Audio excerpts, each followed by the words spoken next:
إن الحمد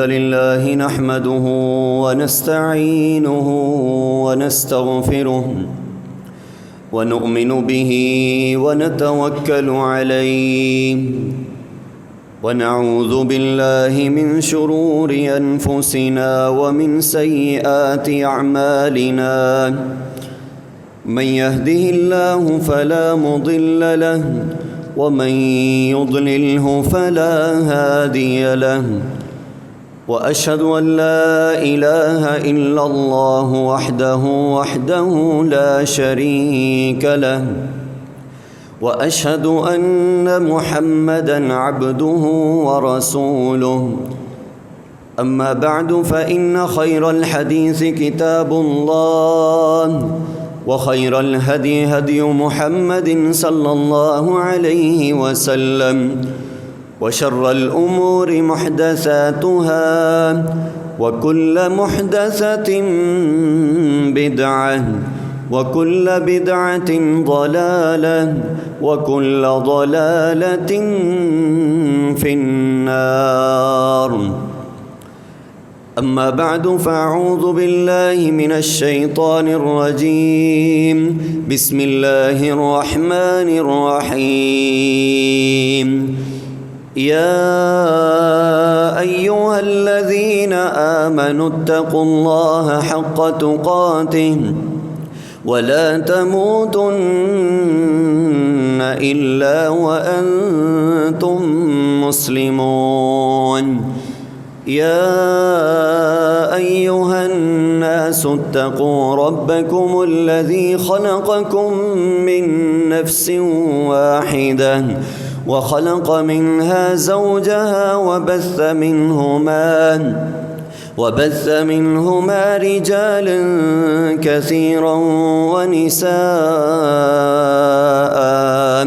واتقوا الله الذي تساءلون به والأرحام إن الله كان عليكم رقيبا يا أيها الذين آمنوا اتقوا الله وقولوا قولا سديدا يصلح لكم أعمالكم ويغفر لكم ذنوبكم ومن يطع الله ورسوله فقد فاز فوزا عظيما.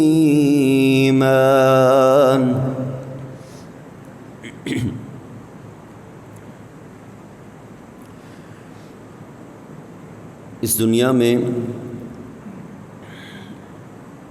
بے شمار فتنے ہیں اور قرب قیامت کے حوالے سے تو رسول اللہ صلی اللہ علیہ وسلم نے یہاں تک فرمایا کہ فتنے اس طرح سے تمہارے اندر اتریں گے جس طرح کے آسمان سے بارش اترتی ہے،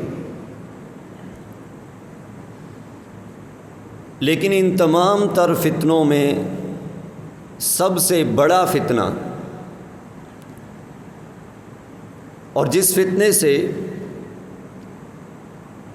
ہر نبی نے اپنی قوم کو ڈرایا ہے،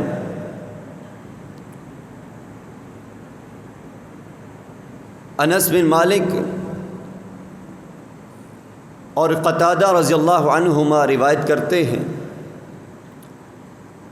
رسول اللہ صلی اللہ علیہ وسلم نے فرمایا ما بعث نبی الا انذر امته الاعور الكذاب، اللہ نے جتنے بھی انبیاء بھیجے ہیں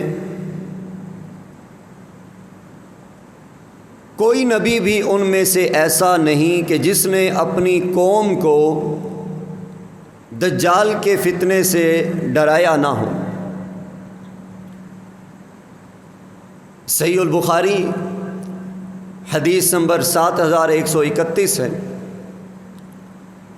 ہر نبی نے اس فتنے سے ڈرایا ہے، تو یہ فتنہ کتنا بڑا ہے کتنا ہولناک ہے اور کس قدر عظیم فتنہ ہے، اس حدیث مبارکہ سے بخوبی اندازہ لگایا جا سکتا ہے۔ دجال کا فتنہ اس دنیا کا سب سے بڑا فتنہ ہے، اور دجال کے متعلق بہت ساری باتیں، بہت سارے سوالات ہمارے ذہنوں میں گردش کرتے ہیں۔ انہی میں سے ایک سوال یہ بھی ہے کہ آیا کہ اس وقت دنیا میں دجال موجود ہے، زندہ ہے یا نہیں ہے؟ تمیم داری رضی اللہ عنہ، جو کہ پہلے عیسائی تھے بعد میں مسلمان ہوئے، فاطمہ بنت قیس رضی اللہ عنہا بیان کرتی ہیں، صحیح المسلم کتاب الفتن و اشراط الساعہ کی حدیث ہے 7386 نمبر، کہ رسول اللہ صلی اللہ علیہ وسلم نے ایک مرتبہ لوگوں کو جمع کیا، لوگوں کو اکٹھا کیا، آپ منبر پر تشریف فرما ہوئے اور آپ مسکرا رہے تھے، تو آپ نے لوگوں سے مخاطب ہو کر فرمایا کہ میں نے تمہیں خوشخبری دینے یا ڈرانے کے لیے جمع نہیں کیا، جیسا کہ ہوتا تھا کہ آپ خوشخبری بھی سنایا کرتے تھے اور اللہ کے عذاب سے ڈرایا بھی کرتے تھے۔ تو آپ نے فرمایا میں نے تمہیں اس لیے جمع نہیں کیا، بلکہ میں نے اس لیے بلایا ہے، جمع کیا ہے کہ تمیم داری نے وہی بات مجھے سنائی ہے کہ جو میں پہلے سے تمہیں سنا چکا ہوں، سناتا رہا ہوں۔ طویل روایت ہے، بہت ہی اختصار کرنے کی کوشش کروں گا۔ تمیم داری رضی اللہ عنہ بیان کرتے ہیں کہ ہم سمندری سفر پر تھے، ہماری کشتی میں 30 افراد سوار تھے، اور ہوا یہ کہ سمندر کی لہریں، موجیں ہماری کشتی کے ساتھ، ہمارے جہاز کے ساتھ کھیلنے لگیں، اور 1 مہینہ تک ہم یوں ہی لہروں کے درمیان بھٹکتے رہے، اور بالآخر ایک جزیرے کے پاس جا کے ہمارا جہاز ٹھہرا۔ ہم تھوڑا سا آگے بڑھے تو کہتے ہیں کہ وہاں پہ ایک جانور کو دیکھا،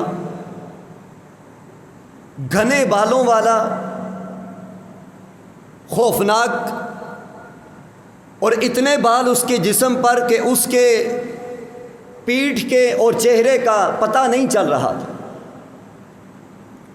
کہتے ہیں ہم نے اس سے کہا کہ کمبخت کون ہے تو؟ اس نے کہا میں جاسوس ہوں۔ کیسا جاسوس؟ کون جاسوس؟ اس نے کہا آؤ میرے ساتھ، ایک بندہ تمہارا انتظار کر رہا ہے، تم سے ملنا چاہتا ہے۔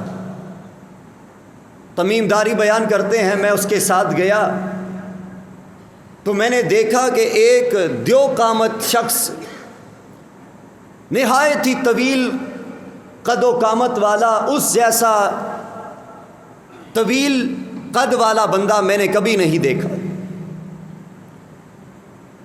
اس کے ہاتھ اس کی گردن کے ساتھ بندھے ہوئے ہیں، اور اس کی رانوں سے لے کر اس کے ٹخنوں تک اسے زنجیروں میں جکڑ کے رکھا گیا۔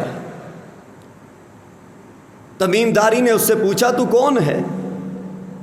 وہ کہنے لگا تم نے میری حالت تو دیکھ لی ہے، اب میرے سوالوں کا جواب دو۔ سوالوں کے جواب میں سب سے پہلا سوال اس نے کیا، اور سارے کے سارے نبی کریم علیہ الصلاۃ والسلام کے متعلق، آپ کی ہجرت کے متعلق اور دیگر علاقوں کے متعلق تھی۔ تو تمیم داری بیان کرتے ہیں کہ اس نے پوچھا، کہنے لگا یہ بتاؤ کہ تمہارے عرب کا کیا حال ہے؟ کہتے ہیں ہم نے بتایا کہ وہاں پہ ایک نبی کو مبعوث کیا گیا، اس نبی کی کیا حالت ہے؟ وہ مکہ سے ہجرت کر کے مدینہ تشریف لے گئے ہیں، تو عرب کے لوگوں نے اس نبی کے ساتھ لڑائی کی ہے؟ کہا بالکل کی ہے۔ تو کیا ہوا؟ تمیم داری نے کہا کہ وہ تمام عربوں پر اور گرد و نواح کے علاقوں پر غالب آ گئے۔ تو وہ کہنے لگا مجھے فلاں دریا کے بارے میں بتاؤ۔ تمیم داری نے کہا ہاں اس دریا کا پانی چلتا ہے، لوگ مستفید ہوتے ہیں۔ کہنے لگا ایک وقت آئے گا کہ اس دریا کا پانی ختم ہو جائے گا۔ کہنے لگا مجھے فلاں علاقے کے باغات کے متعلق بتاؤ۔ تمیم داری کہتے ہیں میں نے بتایا وہاں پر بہت پھل پیدا ہوتا ہے۔ کہنے لگا ایک وقت آئے گا کہ یہاں کا پھل ختم ہو جائے گا، وہ علاقہ پھل نہیں اگائے گا۔ مجھے فلاں جگہ کے چشمے کے بارے میں بتاؤ۔ تمیم داری کہتے ہیں میں نے کہا بالکل چشمہ جاری و ساری ہے۔ کہنے لگا وہ وقت دور نہیں کہ جب یہ چشمہ سوکھ جائے گا، اس کا پانی ختم ہو جائے گا۔ تمیم داری نے کہا یہ ساری باتیں تو نے پوچھ لی ہیں، بتا تو کون ہے، اپنا تعارف کرا۔ کہنے لگا وہ وقت قریب ہے کہ جب مجھے اس قید سے آزاد کر دیا جائے گا، مجھے آزادی ملے گی اور پھر میں ساری زمین کا چکر کاٹوں گا، ساری زمین کا چکر کاٹوں گا، ساری زمین پر حکمرانی کروں گا سوائے 2 شہروں کے، ایک مکہ اور دوسرا طیبہ۔ فاطمہ بنت قیس رضی اللہ عنہا بیان کرتی ہیں رسول رحمت علیہ الصلوۃ والسلام نے اپنے ہاتھ میں پکڑا ہوا وہ ڈنڈا، وہ عصا، اسے منبر پر 3 مرتبہ مارا اور تینوں مرتبہ فرمایا ہذہ طیبہ، ہذہ طیبہ، ہذہ طیبہ۔ طیبہ سے مراد یہ میرا شہر مدینہ المنورہ ہے۔ دجال نے یہاں پہ داخل نہیں ہونا۔ اب وہ کہتا ہے شخص تمیم داری سے کہ سوائے ان 2 شہروں کے میں پوری کائنات پر پوری زمین کا چکر کاٹوں گا، پوری زمین پر پھروں گا۔ اور دوسری روایات کے اندر یہ ہے کہ 40 دن کے اندر میں پوری زمین کا چکر کاٹ لوں گا، پوری زمین پر میری حکمرانی ہوگی۔ نبی کریم علیہ الصلوۃ والسلام نے فرمایا میرے صحابہ وہ 40 دن، ان میں پہلا دن 1 سال کے برابر ہوگا، دوسرا دن 1 مہینے کے برابر ہوگا، تیسرا دن 1 ہفتے کے برابر ہوگا، اور اس کے بعد جس طرح سے معمول کے ایام ہوتے ہیں اس طرح سے باقی ایام گزریں گے۔ تمیم داری نے پوچھا تم کون ہو؟ کہنے لگا میں مسیح دجال ہوں، مجھے یہاں پہ قید رکھا گیا ہے، ایک وقت آئے گا کہ مجھے چھوڑ دیا جائے گا اور میں ساری کائنات پر قبضہ کروں گا سوائے 2 شہروں کے۔ عبداللہ بن عباس رضی اللہ عنہ روایت کرتے ہیں رسول اللہ صلی اللہ علیہ وسلم نے فرمایا مجھے معراج کی رات موسیٰ علیہ السلام سے ملاقات کرائی گئی۔ موسیٰ علیہ السلام کو میں نے دیکھا، میں نے عیسیٰ علیہ السلام کو دیکھا، اور میں نے جہنم کے داروغے کو دیکھا، اور میں نے دجال کو بھی دیکھا۔ اس سے ثابت ہوتا ہے، صحیح البخاری کی یہ روایت ہے کہ نبی کریم علیہ الصلوۃ والسلام نے دجال کو دیکھا ہوا۔ اب دجال کے اندر بہت ساری طاقتیں ہوں گی، بہت ساری خوبیاں ہوں گی، جس کے متعلق رسول اللہ صلی اللہ علیہ وسلم نے ذکر فرمایا۔ حدیث میں آتا ہے صحیح المسلم کتاب الفتن و اشراط الساعہ حدیث نمبر 7373، رسول اللہ صلی اللہ علیہ وسلم نے، نواس بن سمعان بیان کرتے ہیں کہ ایک دفعہ آپ نے دجال کے فتنے سے ہمیں آگاہ کیا، اور آپ کی باتوں میں اتراؤ چڑھاؤ اس طرح تھا، کبھی آپ کی آواز پست ہوتی، کبھی بلند ہوتی، کہ ہمیں یوں محسوس ہوا کہ قریب کے درختوں کے جھنڈ میں دجال چھپا ہوا۔ شام کو ہم ملے تو نبی رحمت علیہ الصلوۃ والسلام نے ہمارے چہرے کی کیفیات کو بھانپ لیا۔ آپ نے پوچھا کیا چاہتے ہو، کیا پریشانی ہے؟ اللہ کے رسول یہ ماجرا ہے، ہم تو ڈر گئے تھے کہ دجال یہیں کہیں درختوں کے بیچ میں نہ چھپا ہوا ہو، ہمارے قریب نہ ہو، ان کھجوروں کے جھنڈ میں نہ ہو۔ تو آپ علیہ الصلوۃ والسلام نے فرمایا مجھے تم لوگوں پر اس سے بھی زیادہ فتنوں کا ڈر ہے، اور پھر اس کے ساتھ فرمایا میرے صحابہ کہ میرے ہوتے ہوئے اگر دجال رونما ہوتا ہے، سامنے آتا ہے، تو میں دجال کے اور تمہارے درمیان تمہیں اس فتنے سے بچانے کے لیے رکاوٹ ہوں گا، اور اگر میں دنیا سے چلا جاؤں اس کے بعد جب بھی دجال ظاہر ہوگا، دجال آئے گا، تو یاد رکھنا تم لوگوں نے ثابت قدمی اختیار کرنی ہے، تم لوگوں نے کمزور نہیں پڑنا ہے، اور جو بندہ دجال کا سامنا کرے گا، جس کے سامنے دجال آئے گا، اس کے فتنے سے بچنے کے لیے وہ سورۃ الکہف کی پہلی 10 آیات کی تلاوت کرے، اللہ اسے دجال کے فتنے سے بچا لے گا۔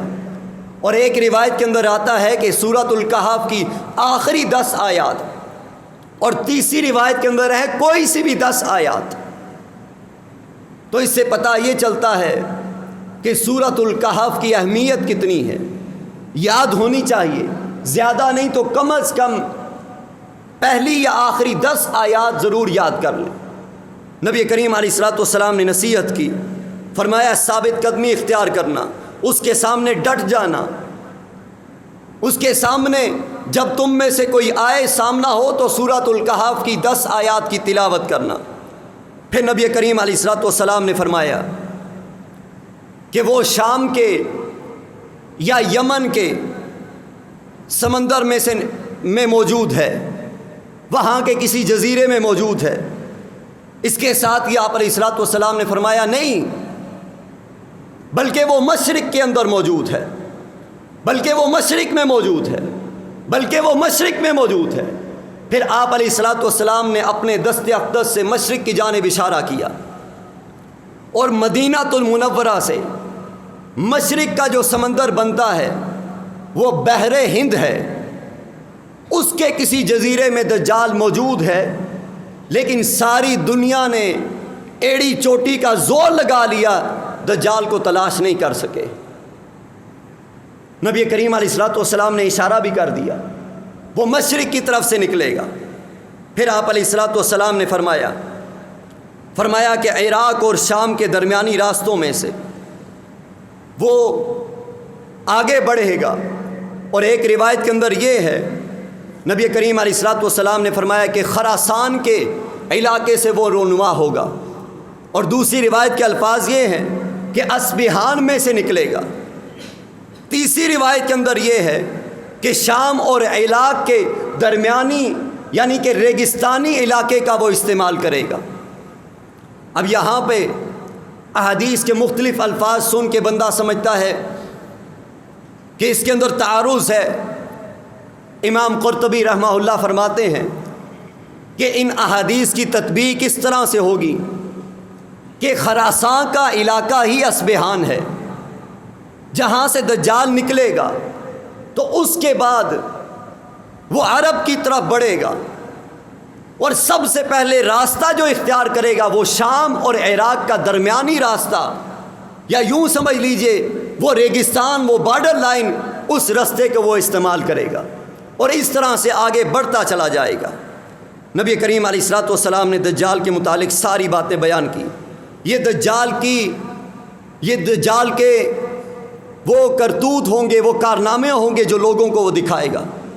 نبی کریم علیہ الصلوۃ والسلام نے فرمایا میرے صحابہ، زمین پر اس کی تیزی اتنی ہوگی جس طرح کے بادلوں کی تیزی ہوتی ہے، اور فرمایا کہ اس کے ساتھ ساتھ اس کے پیچھے زمین کے خزانے اس طرح سے جائیں گے جس طرح کے شہد کی مکھیوں کا جھنڈ جاتا ہے، اس طرح زمین کے خزانے اس کے پیچھے پیچھے جائیں گے۔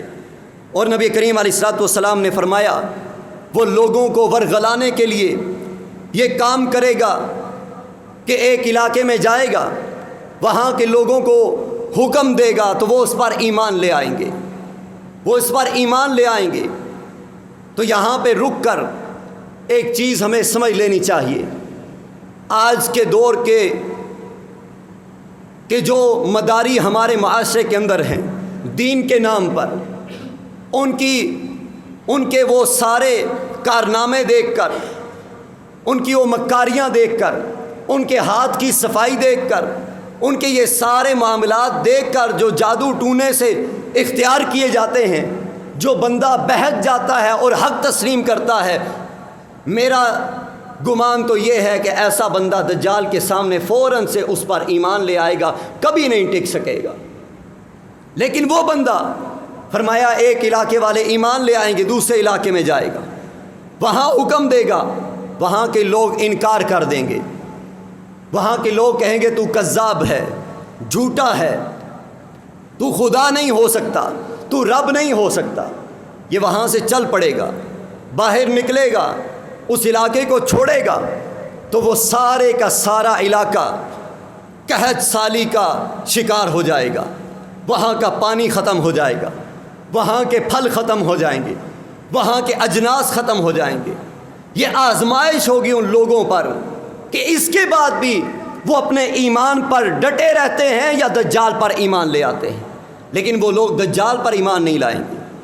دجال ایک کڑیل نوجوان کو کھڑا کرے گا، یہ اس کے کیا ہے، جیسا مداری کرتب دکھاتا ہے اسی طرح دجال یہ سارے کرتب دکھائے گا۔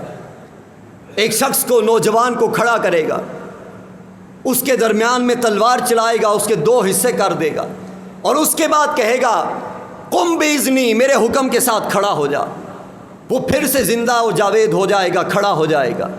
نبی کریم علیہ الصلوۃ والسلام نے فرمایا اسی حالت میں پھر عیسیٰ علیہ السلام کا نزول ہوگا، عیسیٰ علیہ السلام تشریف لائیں گے، پھر عیسیٰ علیہ السلام دجال کا پیچھا کریں گے۔ یہ انشاءاللہ آئندہ گفتگو میں ذکر کیا جائے گا عیسیٰ علیہ السلام کے نزول کے ساتھ۔ نبی کریم علیہ الصلوۃ والسلام نے فرمایا، جس کا میں نے شروع میں ذکر کیا، دنیا کا سب سے بڑا فتنہ کون سا ہے؟ دجال کا۔ حدیث میں آتا ہے، صحیح المسلم کی روایت ہے، حدیث نمبر 7395 ہے۔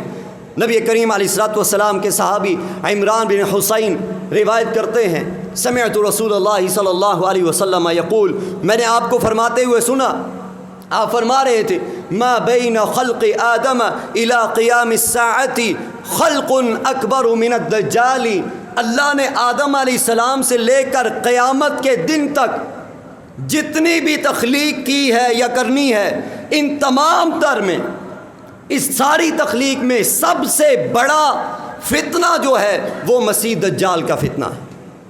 اور اسی طرح عبداللہ بن حوالہ رضی اللہ عنہ روایت کرتے ہیں، نبی کریم علیہ الصلوۃ والسلام نے فرمایا، نجات پانے والے، کامیاب ہونے والے، نجات پانے والے لوگ کون ہیں؟ فرمایا جو تین مواقعوں پر جو بندہ بچا لیا گیا، یہ بندہ نجات پا گیا۔ فرمایا سب سے پہلا، اور آپ نے یہ بات 3 مرتبہ ارشاد فرمائی، فرمایا سب سے پہلا موتی، میرا دنیا سے چلے جانا، میری موت، میری وفات، اس موقع پر جو بندہ فتنے سے محفوظ رکھا گیا، بچا لیا گیا، یہ بندہ کامیاب ہو گیا، یہ بندہ نجات پا گیا۔ تو یہاں پہ پھر گواہی ملتی ہے کہ حضرات صحابہ کرام نبی کریم علیہ الصلوۃ والسلام کی دنیا سے جانے کا جو صدمہ تھا اور جو تاریک ترین دن تھا، اس کے باوجود بھی حضرات صحابہ کرام نے حوصلہ دکھایا تھا، حوصلے کا مظاہرہ کیا تھا اور فتنے کا شکار نہیں ہوئے تھے۔ اور دوسرے نمبر پر فرمایا والدجال، اور دجال، جو دجال کے فتنے سے محفوظ کر دیا گیا، یہ بندہ نجات پا گیا۔ اور تیسرے نمبر پر فرمایا وَقَتْلُ خَلِيفَةٍ مُسْتَرٍ بِالْحَقِّ، ایک خلیفہ کا جو حق پر ہوگا اس کا قتل کیا جانا، اور جو اس قتل میں ملوث نہیں ہوگا، جو اس فتنے سے بچا لیا گیا، یہ بندہ نجات پا گیا۔ اور ائمہ محدثین بیان کرتے ہیں اس خلیفہ سے مراد عثمان غنی رضی اللہ عنہ ہے۔ اب یہ سوال پیدا ہوتا ہے دجال کہاں سے آئے گا؟ ایک حدیث میں نے آپ کے سامنے بیان کی، دوسری روایت کے اندر الفاظ ہیں، رسول اللہ صلی اللہ علیہ وسلم نے فرمایا الدجال یخرج من ارض بالمشرق یقال لها خراسان، مشرق کی طرف سے نکلے گا، اس جگہ کا، اس زمین کا نام خراسان ہے۔ فرمایا اس کی پیروی کرنے والے لوگ، اس کے پیچھے چلنے والے، اس کی تابعداری کرنے والے کون لوگ ہوں گے؟ ایک حدیث کے الفاظ یہ ہیں جن کے چہرے چپٹے ہوئے ہوں گے، وہ اس کی پیروی کرنے والے ہوں گے۔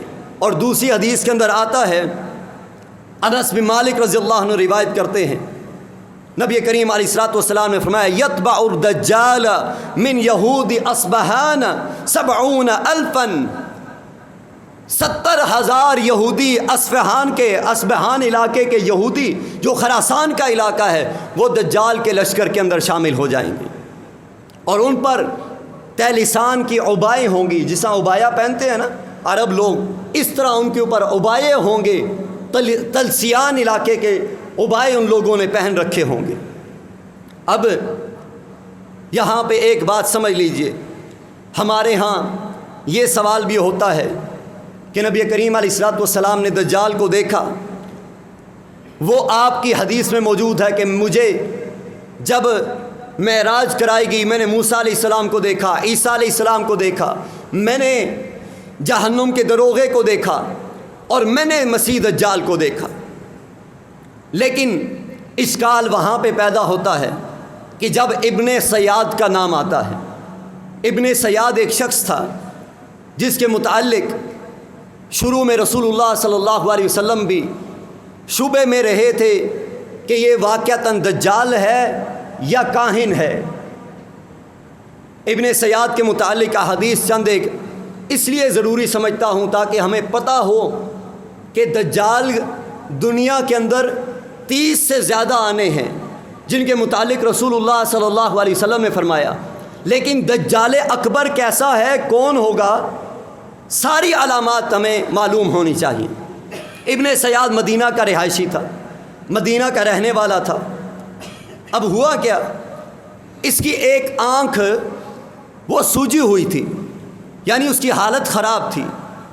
عبداللہ بن عمر رضی اللہ عنہما بیان کرتے ہیں، ایک دفعہ میں مدینہ کی ایک گلی میں جا رہا تھا کہ آگے سے ابن سیاد آ رہا، میں نے ابن سیاد پر کوئی بات کی، کوئی میں نے الفاظ کہے تو ابن سیاد غصے میں آیا۔ حدیث کے اندر الفاظ یہ ہیں کہ اتنا غصے میں آیا اور اتنا پھول گیا کہ اس کے پھولنے سے وہ مدینہ کی گلی بھر گئی تھی۔ کہتے ہیں میں فوراً سے وہاں سے نکلا اور اپنی ہمشیرہ حفصہ رضی اللہ عنہا ام المؤمنین کے پاس آیا، آ کے بیان کیا تو ام المؤمنین حفصہ رضی اللہ عنہا بیان کرنے لگی کہ تمہیں کیا تھا ابن سیاد سے، تمہارا کیا واسطہ تھا، کیا تم نے سنا نہیں ہے؟ رسول اللہ صلی اللہ علیہ وسلم نے فرمایا دجال کو غصہ دلایا جائے گا، اس کے بعد وہ باہر نکلے گا۔ جب اسے غصے میں لایا جائے گا، اسے غصہ دلایا جائے گا۔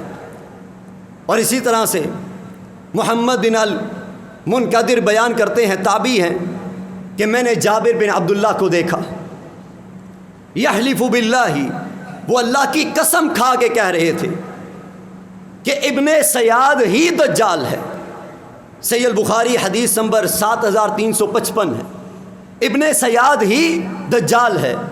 کہتے ہیں میں نے پوچھا تحلیف باللہ، آپ اللہ کی قسم کھا کے کہہ رہے ہیں کہ ابن سیاد ہی دجال ہے؟ تو کہنے لگے انی سمعت عمر، میں نے عمر بن خطاب رضی اللہ عنہ کو سنا، یحلف علی ذلک عند النبی صلی اللہ علیہ وسلم، حضرت عمر نے رسول اللہ صلی اللہ علیہ وسلم کے سامنے قسم کھا کے کہا کہ ابن سیاد ہی دجال ہے۔ فلم ينکرہ النبی صلی اللہ علیہ وسلم، تو نبی علیہ السلام نے عمر بن خطاب کی بات کا رد نہیں کیا، عمر بن خطاب کی بات کو غلط نہیں کہا۔ اب ابن سیاد کے متعلق ایک روایت کے اندر آتا ہے، ابو سعید خدری بیان کرتے ہیں کہ میں اس کے ساتھ مکہ کے سفر پہ تھا۔ ابن سیاد راستے میں مجھے کہنے لگا کہ یہ لوگ میرے بارے میں کیا باتیں کرتے ہیں، لوگ کہتے ہیں کہ ابن سیاد دجال ہے، حالانکہ کیا یہ حدیث تم نے نہیں سنی؟ رسول اللہ صلی اللہ علیہ وسلم نے فرمایا کہ دجال مدینہ اور مکہ میں داخل نہیں ہو سکے گا۔ میں مدینہ میں پیدا ہوا، مدینہ میں میں بڑا ہوا، اور اب مکہ کی طرف جا رہا ہوں، دجال کی اولاد نہیں ہوگی اور میرے بچے بھی ہیں۔ ابو سعید خدری کہتے ہیں کہ مجھے اس وقت یہ بات سمجھ آنے لگی کہ ابن سیاد دجال نہیں ہے۔ اس کے ساتھ ہی ابن سیاد کہتا ہے لیکن میں دجال کے متعلق علم رکھتا ہوں، وہ کس جگہ پہ موجود ہے، ابھی وہ کہاں پہ ہے، زمین کے کس حصے پہ ہے، وہ کتنا عرصہ زمین پر حکومت کرے گا، اس کے کیا کیا فتنے ہوں گے، اس کی ہلاکت کس طرح سے ہوگی۔ ابو سعید خدری کہتے ہیں بدبخت انسان، تو نے مجھے پھر شک میں ڈال دیا ہے، پہلے میرا ذہن صاف ہوا تھا تیرے متعلق، تو نے یہ بات کر کے مجھے پھر سے شک میں ڈال دیا۔ اب آئیے صحابہ کرام کی طرف، مختلف اقوال، مختلف موقف ہیں صحابہ کرام کے۔ عبداللہ بن عمر رضی اللہ عنہ دجال ابن سیاد کو ہی قرار دیتے تھے۔ سنن نبی داؤد کے اندر روایت موجود ہے، صحیح المسلم کے اندر ابو سعید خدری کی روایت میں نے آپ کے سامنے بیان کی، اور اسی طرح مصنف عبدالرزاق کی روایت ہے۔ عبداللہ بن عمر رضی اللہ عنہ فرمایا کرتے تھے ابن سیاد کی ایک آنکھ پھول گئی تھی، میں نے پوچھا یہ کیا ہے، کہنے لگا مجھے نہیں معلوم۔ عبداللہ بن عمر کہتے ہیں یہ آنکھ تیرے سر میں کے ساتھ لگی ہے، تیری اپنی آنکھ ہے، تجھے نہیں پتا اس کے ساتھ کیا ہوا۔ تو کہتے ہیں کہ ابن سیاد نے اپنا ہاتھ اپنی آنکھ پر پھیرا اور 3 مرتبہ اس نے گدے جیسی آواز نکالی۔ کہتے ہیں میں بھاگ کے آیا، سیدہ حفصہ کو بیان کیا، سیدہ حفصہ کہنے لگی اس سے بچ کر رہو، تمہارا اس سے کیا کام ہے۔ اور اسی طرح امام احمد نے ابو ذر غفاری رضی اللہ عنہ کا موقف بیان کیا ہے۔ ابو ذر غفاری کہتے ہیں میں 10 مرتبہ قسم کھانے سے بہتر سمجھتا ہوں، 10 مرتبہ قسم کھا کے میں کہوں کہ ابن سیاد ہی دجال تھا، بہتر اس سے یہ ہے کہ میں 1 مرتبہ قسم کھا کے کہوں کہ ابن سیاد دجال نہیں تھا۔ اسی طرح ائمہ کرام کے ابن کثیر رحمہ اللہ، ابن تیمیہ رحمہ اللہ، امام ذہبی، امام ابن حجر عسقلانی رحمہم اللہ کے موقف یہ ہیں کہ ابن سیاد دجال نہیں تھا۔ صحابہ کرام کا بھی اس مسئلے پر باہم اختلاف تھا۔ اب نبی کریم علیہ السلام کی ملاقات ابن سیاد سے جو ہوئی وہ بھی آپ کے گوشے گزار کر دیتا ہوں۔ رسول اللہ صلی اللہ علیہ وسلم ایک مرتبہ اپنے صحابہ کے ساتھ مدینہ المنورہ کے اس علاقے کی طرف گئے کہ جو ابن سیاد کے گھر کے پاس تھا۔ ایک طرف درختوں کے جھونڈ تھے، کھجوروں کے درخت تھے۔ نبی کریم علیہ السلام خاموشی کے ساتھ دبے پاؤں اپنے صحابہ کے ساتھ آگے بڑھے۔ ابن سیاد چارپائی پہ لیٹا ہوا تھا، آنکھیں بند تھیں، کچھ بڑبڑا رہا تھا، کچھ بول رہا تھا۔ کہتے ہیں کہ نبی کریم علیہ السلام اپنے صحابہ کے ساتھ آگے بڑھے تو ابن سیاد کی ماں نے دیکھ لیا، اس نے آواز لگائی ابن سیاد یہ محمد صلی اللہ علیہ وسلم آ رہے ہیں۔ ابن سیاد ہڑبڑا کے اٹھا تو نبی کریم علیہ السلام نے فرمایا اگر اس کی ماں اسے متنبہ نہ کرتی تو جو بول رہا تھا وہ ہم سن لیتے اور اس سے پتہ چل جاتا کہ ابن سیاد ہی دجال ہے یا ابن سیاد دجال نہیں ہے۔ اس کے بعد نبی کریم علیہ السلام نے اس سے پوچھا ابن سیاد تو کیا محسوس کرتا ہے، تو کیا دیکھتا ہے؟ ابن سیاد کہنے لگا میں دخان دیکھتا ہوں، میں دھواں دیکھ رہا ہوں۔ سورۃ الدخان کی آیت کریمہ اس نے پڑھی، صحیح البخاری کتاب الجنائز حدیث نمبر 1354 ہے، طویل روایت ہے، اختصار کرنے کی کوشش کر رہا ہوں۔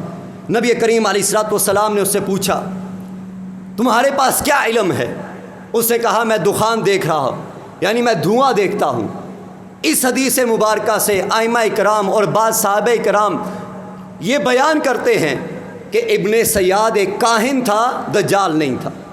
اگر وہ دجال ہوتا تو نبی کریم علیہ الصلوۃ والسلام نے جو بات ارشاد فرمائی تھی، عمر بن خطاب نے ایک مرتبہ کہا اللہ کے رسول مجھے اجازت دیجئے میں اس کا سر اتار دیتا ہوں۔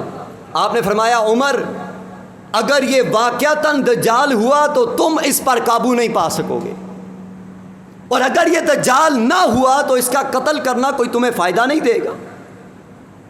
صحابہ کرام بیان کرتے ہیں بعد میں، اور اسی طرح جن ائمہ کرام کے میں نے نام ذکر کیے، ابن کثیر، ابن حجر اسقلانی، امام ذہبی رحمہم اللہ کا موقف یہ ہے کہ دجال یہ ابن سیاد بعد میں مسلمان ہو گیا تھا، بعد میں اسلام قبول کر لیا تھا، اور ایک موقع پر یہ بالکل غائب ہو گیا تھا، اس کے بعد کسی کو ملا نہیں تھا، کوئی نہیں جانتا یہ مر گیا ہے یا زندہ ہے۔ تو اس سے بات یہ سمجھ آتی ہے اور ثابت یہ ہوتا ہے کہ ابن سیاد کے متعلق اختلاف ہے کہ وہ دجال تھا یا نہیں تھا۔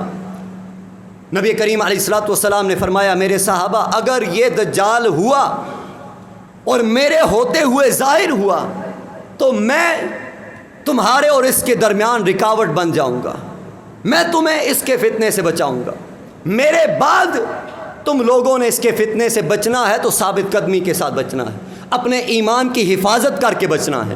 اور آج جو اپنا ایمان در بدر پہ بیچ کے آ جاتا ہے یہ مکاریاں دیکھ کر، یہ مداری کی طرح جس طرح وہ بندر سے اسے نچواتا ہے، اسے کرتب کرواتا ہے، یہ ہمارے معاشرے کے اندر اسلام کا لبادہ اوڑھ کے جو کرتب دکھاتے ہیں ہم اسے محظوظ ہوتے ہیں، متاثر ہو جاتے ہیں، تو بات سمجھ لیجئے ہم دجال سے اس سے کئی جلدی متاثر ہو جائیں گے۔ اگر آج کے ان کرتب دکھانے والوں سے ہم متاثر نہیں ہوتے تو سمجھ لیجئے کہ اتنی ایمان کی رمق موجود ہے کہ دجال کا سامنا کر سکیں۔ اللہ سمجھنے کی عمل کرنے کی توفیق عطا فرمائے۔ وما علی الا البلاغ المبین۔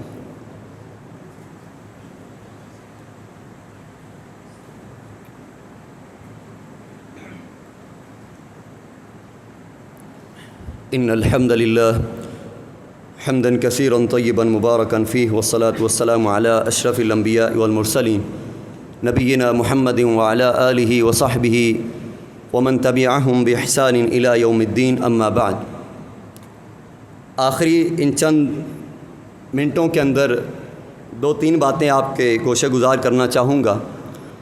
ایک تو یہ کہ انشاءاللہ آئندہ خطبہ جمعہ وہ فتنہ دجال کا تیسرا حصہ اور آخری حصہ فتنہ دجال کے حوالے سے انشاءاللہ، جس میں دجال کے پیروکار کون لوگ ہوں گے، دجال سے کون بچ سکے گا، اور دجال سے بچنے کا طریقہ کیا ہے، اور دجال سے پناہ مانگنی ضروری ہے، یہ انشاءاللہ یہ چیزیں آئندہ خطبہ جمعہ میں بیان کی جائیں گی۔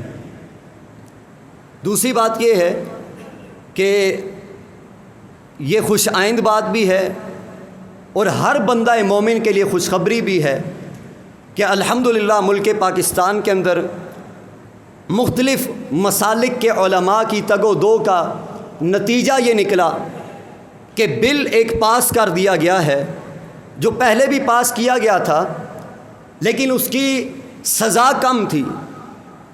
وہ بل کیا تھا کہ اہل بیت اور اصحاب محمد صلی اللہ علیہ وسلم پر جو کوئی بھی زبان درازی کرے گا اسے 3 سال تک قید بامشقت کی سزا سنائی جائے گی۔ اب اس بل کے اندر ترمیم ہوئی علماء کی کاوشوں سے، تو اس بل کے اندر اضافہ کر کے اسے 10 گنا قید بامشقت کے اندر تبدیل کر دیا گیا۔ الحمدللہ علی ذالک، جو کوئی بھی اصحاب محمد صلی اللہ علیہ وسلم اور اہل بیت پر طعنہ و تشنیع کرے گا، زبان دراز کرے گا، 10 سال کی قید کا مطلب کیا ہے، پاکستان کا قانون کیا کہتا ہے؟ 10 سال کی قید بامشقت جسے سنائی جائے اس کی ضمانت نہیں ہو سکتی، اس کی ضمانت ممکن نہیں ہے۔ تو یہاں پہ آ کے جب یہ بل پاس ہوا، جس دن یہ گزشتہ حکومت جانی تھی اس سے 1 دن قبل، اب اس کے بعد اس بل کے پاس ہونے کے بعد ہمارے معاشرے کے اندر کچھ کھٹمل نما لوگ، کچھ سیاہ لوگ اور کچھ برساتی مینڈک وہ باہر نکل کر بھونکنا شروع ہوئے کہ ہم اس بل کی تردید کرتے ہیں، ہم اس بل کو نہیں مانتے ہیں اور ہم اس بل کے خلاف احتجاج کریں گے۔ ہم اس بل کو، وہ کہتے ہیں کہ یہ بل فرقہ واریت پھیلانے کے لیے ہے اور یہ بل فتنہ ہے، اس کے سوا کچھ نہیں۔ یعنی کہ اصحاب محمد صلی اللہ علیہ وسلم کا دفاع کرنا فتنہ ہے، اہل بیت اطہار کا دفاع کرنا فتنہ ہے۔ جو بندہ بھی یہ بات کہتا ہے کہ اصحاب محمد کے دفاع کے لیے جو بل پاس ہوا ہے ہم اسے نہیں مانتے، تم مانو نہ مانو، تمہارے ماننے نہ ماننے سے کیا ہوتا ہے؟ رب کبریا نے آسمان سے اس چیز کا فیصلہ کر دیا۔ اللہ نے آسمانوں سے یہ فیصلہ کیا، جو اصحاب محمد صلی اللہ علیہ وسلم کا انکاری ہے وہ قرآن کا انکاری ہے، کیونکہ قرآن نے گواہی دی ہے رضی اللہ عنہم ورضوا عنہ۔ جو اصحاب محمد صلی اللہ علیہ وسلم کا انکاری ہے وہ محمد ذیشان کا انکاری ہے، کیونکہ نبی کریم علیہ الصلوۃ والسلام نے فرمایا تھا میں اور میرے اصحاب جس پر آج ہیں اسی پر تم چل کے نجات پا سکتے ہو۔ جو بندہ اصحاب محمد صلی اللہ علیہ وسلم اور اہل بیت اطہار کا انکاری ہے ان پر لعن طعن کرتا ہے، گویا کہ وہ رب کبریا کی ربوبیت کا انکار کرتا ہے، کیونکہ رب نے قرآن میں فرمایا ہے محمد الرسول اللہ والذین معہ اشداء علی الکفار رحماء بینہم۔ محمد صلی اللہ علیہ وسلم اور آپ کے رفقا، آپ کے ساتھی، کوئی رفیق ایسا ہے کہ جو ہجرت کی رات نبی کریم علیہ الصلوۃ والسلام کے بستر پر لیٹتا ہے، جسے علی المرتضیٰ کہا جاتا ہے؟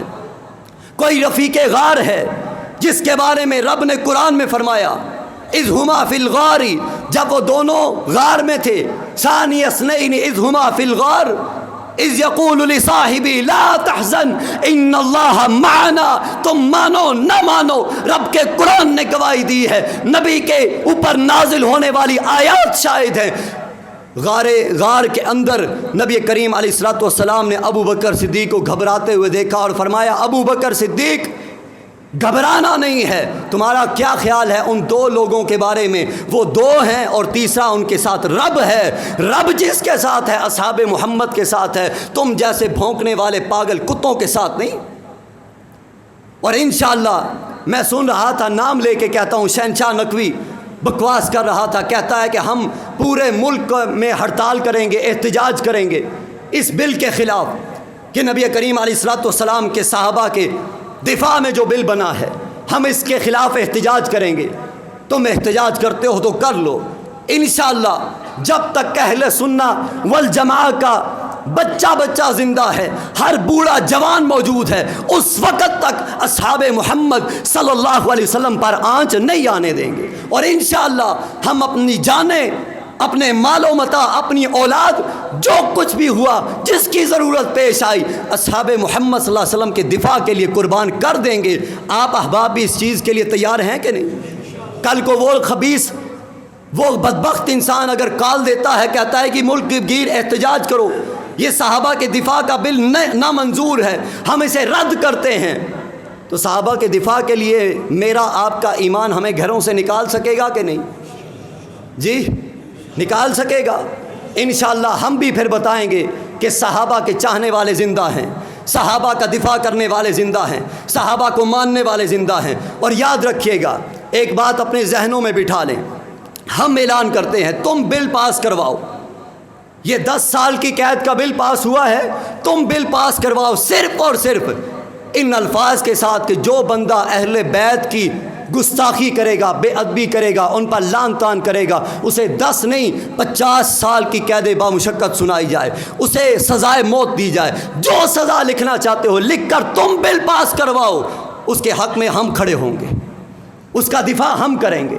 لیکن جب اصحاب محمد کے حق میں بل پاس ہوتا ہے تو تم بکواس کرتے ہو تو پتہ چل جاتا ہے کہ تم ماضی میں بھی یہی کام کرتے رہے تھے، آج بھی کر رہے ہو، اور آئندہ بھی تم نبی کے اصحاب پر بھونکنا چاہتے ہو۔ انشاءاللہ بھونکنے نہیں دیں گے، جو بھونکے گا اس کی زبان گدی سے کھینچ لیں گے، جو انگلی اصحاب محمد پر اٹھے گی وہ انگلی توڑ دی جائے گی، وہ ہاتھ مٹا دیا جائے گا۔ جو آنکھ اصحاب محمد کی طرف اٹھے گی، جو میلی آنکھ اٹھے گی، اس آنکھ کو نکال دیا جائے گا، اور جس کھوپڑی کے اندر محمد کریم صلی اللہ علیہ وسلم کے صحابہ کی گستاخی ہوگی وہ بات کرے گا، انشاءاللہ وقت آیا تو وہ کھوپڑی اس جسم سے جدا کر دی جائے گی۔ صحابہ کرام کے دفاع کے لیے انشاءاللہ ہم سب تیار ہیں، تیار ہیں انشاءاللہ؟ ہاتھ کھڑے کر سکتے ہیں؟ صحابہ کرام کے دفاع کے لیے قربانی دینے کے لیے تیار ہیں؟ زندگی موت کس کے ہاتھ میں ہے؟ اللہ کے ہاتھ میں، کوئی نہیں مار سکتا۔ ہم صحابہ کے لیے قربان ہو گئے تو ہم سمجھ لیں گے ہماری آخرت سنور گئی ہے۔ سبحان ربک رب العزت عما یصفون وسلام علی المرسلین والحمد